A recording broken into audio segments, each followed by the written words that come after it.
Subscription by ಮಾಡಲು ಡ್ಯಾಶ್ಬೋರ್ಡಿಂದ ಈ menu tab ಹೋಗಿ ಇಲ್ಲಿ ಮೈ ಸಬ್ಸ್ಕ್ರಿಪ್ಷನ್ ಅಂತ ಆಪ್ಷನ್ನ ಕ್ಲಿಕ್ ಮಾಡಿ ಕೆಳಗೆ ಸ್ಕ್ರೋಲ್ ಮಾಡಿದ್ರೆ ಬೈ ನೌ ಅಂತ ಒಂದು ಆಪ್ಷನ್ ಇರುತ್ತೆ, ಅದನ್ನು ಕ್ಲಿಕ್ ಮಾಡಿ ಕನ್ಫರ್ಮ್ ಪರ್ಚೇಸ್. ಈ ಪೇಮೆಂಟ್ ಆಪ್ಷನ್ನ ಸೆಲೆಕ್ಟ್ ಮಾಡ್ಕೊಳ್ಳಿ. ಯು ಪಿ ಐನ ಸೆಲೆಕ್ಟ್ ಮಾಡ್ತೀನಿ. Pay by when you pay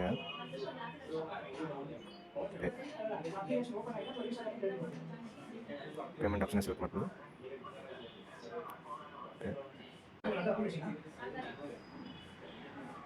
payment successful ಆಯಿತು.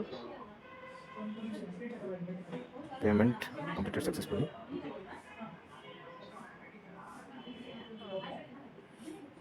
ನಾವು ಡ್ಯಾಶ್ಬೋರ್ಡಿಂದ ಮತ್ತು ಮೈ ಸಬ್ಸ್ಕ್ರಿಪ್ಷನ್ನ ಇನ್ನೊಂದು 3 ತೊಗೋಬೋದು.